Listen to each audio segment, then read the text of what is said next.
"Drop the weapon," one of them shouted, pointing his flashlight straight in my eyes like I was some criminal. It was 6:13 a.m. I was on my porch cleaning my shotgun before heading out to the range. I do this every Tuesday. Routine, peaceful, legal. But that morning thought it turned into something else. 3 men dressed like security officers with HOA compliance team patches marched across my lawn like they were raiding a meth lab. "You can't handle firearms on HOA property," the one with a thick neck and Oakley shade said. I squinted at them. "First of all, this is my property. Second, who the hell are you?" He flashed a badge. It looked cheap. Plastic shine. No state seal. "We've had complaints. You're in violation of HOA Code 41C. No weapons outside." "That's not a real code," I replied calmly, placing the shotgun back on the table. "And this isn't a real HOA. The third guy, lanky and jumpy, started walking toward me. "Sir, step away from the firearm, now." I looked him in the eye, cold, steady. "You touch that gun and I swear to God—" Suddenly a woman's voice screamed from across the street. "That's him. He's dangerous. Arrest him. He threatened my dog last week." Karen. Red hair, yoga pants, phone always recording, and that smug smile she wore like it was part of her makeup. She walked over like she was leading the operation. I told the board he was a threat. He said he was military. That's code for unstable. I want him evicted. The man with the fake badge turned back to me. "You're being reported. We'll be confiscating the firearm until further notice." I stood up. Not fast. Calm. Measured. "You, sure you want to do that?" He didn't blink. I leaned in just a little. "Because if you are who you say you are, you just tried to disarm a federal contractor on private land in violation of state and federal law." His hand hesitated. Karen's face dropped just a little. "You think that's scary?" I said, lowering my voice. "Wait till you find out who I train for a living." ChatGPT said. He backed off. Just an inch, but enough for me to catch it. The badge guy wasn't expecting pushback. He thought I'd fold. He thought he could throw on some tactical pants and fake authority, and I'd hand over my weapons like a scared rookie. Karen stepped closer, her phone in my face. "See? He's aggressive. He just threatened me. I have it all on camera." "You're going down, buddy." I looked at the lens. Calm. "You're gonna want to save that footage. It'll help you in court." "Maybe." The tall guy, lanky, pulled out a zip tie. "Sir, place your hands behind your back." Now that made me laugh. Not a loud laugh, the kind that makes people nervous. "Are you arresting me?" I asked, tilting my head. "Citizen's arrest," Karen said proudly. "He's a threat to the neighborhood." I turned toward her, dead serious. "You're not even part of the neighborhood association. You forged a notice last week and taped it to my front door. I've got the footage, Karen." Her eyes twitched. "Oh, and those HOA uniforms?" I added, nodding at the men. "Nice print job. I can tell by the stitching. Cheap. Bought online, didn't you?" Neck guy snapped. "You don't know who you're messing with." I stepped off the porch. "You're right," I said.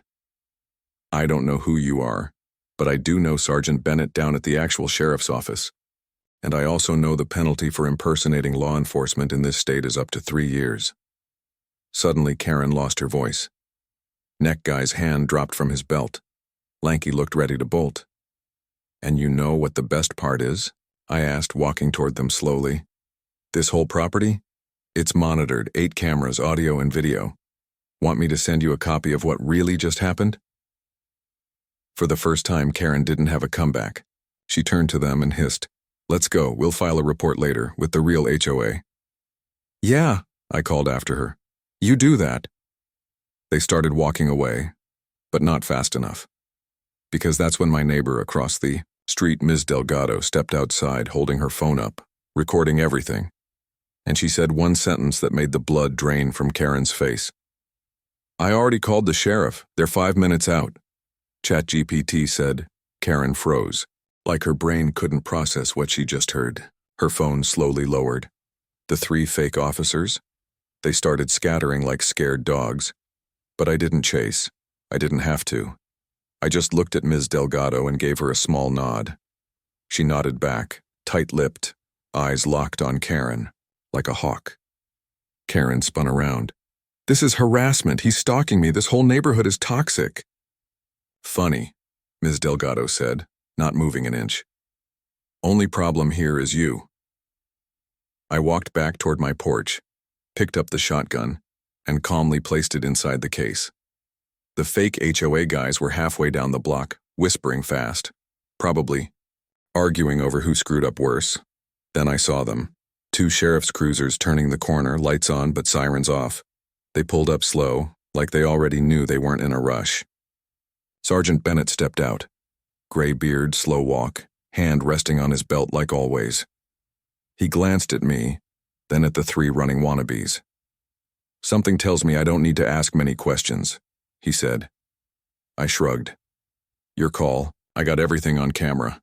Plus Ms. Delgado's footage. Should be more than enough." Karen, now realizing this wasn't going her way, switched gears fast. "These men were hired through official HOA channels. We were trying to protect the community. He threatened me with a weapon." Bennett looked at her for a long moment. "Ma'am," he said calmly, "you filed 3 noise complaints last month, all false. You parked in a disabled spot at the grocery store and cursed out a vet. And now you're standing here with 3 guys in fake uniforms trying to confiscate weapons from a legal gun owner?"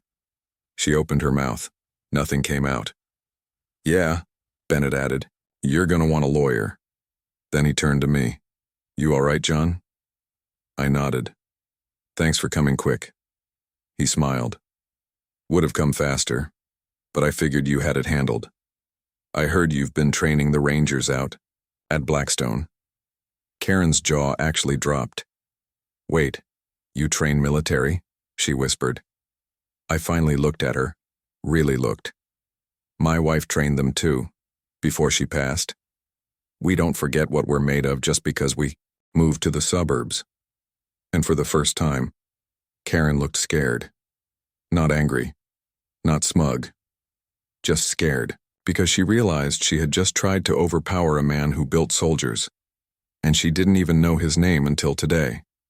Sergeant Bennett waved over one of his deputies. "Get their IDs, all 4 of them." Karen immediately stepped back. I don't have mine on me. I was just out for a walk." "You were organizing an armed approach on private property," Bennett cut in, voice still calm but sharp like a blade. "You'll need to explain that to the DA." The deputy approached neck guy, who now looked about 15 years older than when he first marched up my porch. "You got any ID?" He hesitated, then mumbled something. The deputy didn't like it. "Hands where I can see him."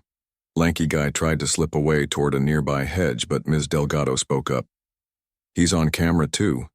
He walked up to the porch with zip ties." That stopped him cold. Another neighbor came out across the street. Then another. A small crowd started forming. Phones were up. Whispers everywhere. Karen was sinking. Fast. "This is a misunderstanding," she said, faking a cough. "I was just trying to protect the neighborhood." "You put a fake HOA violation on my front door last week," I said loudly enough for the neighbors to hear. "Said I had 48 hours to vacate. Signed it with the name of a dead board member. You want to talk about misunderstandings?" More gasps. Karen looked around, realized everyone was watching now. She turned to Sergeant Bennett. "Are you seriously going to take his word over mine?" He didn't even answer her. Instead, he turned to his deputy. "Go check the HOA registry. Make sure this woman's even on the board." The deputy nodded and walked to his car. "That's..." When Bennett leaned slightly toward me. "Mind if I take a look at the camera footage now?" I nodded and handed him my phone. As he watched, the color on his face didn't change, but his jaw set. "These 3 approached you, gave a false code, and attempted to confiscate a weapon without authority?" "Correct," I said. "Were you aggressive at any point?" "You tell me," I replied. He kept watching, silent, then handed the phone back. "All right," he said to his team. "Arrest all 3 of them. Impersonation, attempted unlawful seizure, and trespassing, separate vehicles." Karen stepped back, panic rising. Wait, what about me? Oh, you're not off the hook, Bennett said, now walking directly toward her. Forgery, false reports, conspiracy to impersonate an officer, and trespassing. That's at least 4 charges. She backed up too far and tripped, landing hard on the sidewalk. Phone flew out of her hand. No one helped her up. And as she sat there, dazed and desperate, Ms. Delgado leaned in and said softly, "Next time you call someone a threat, make sure they aren't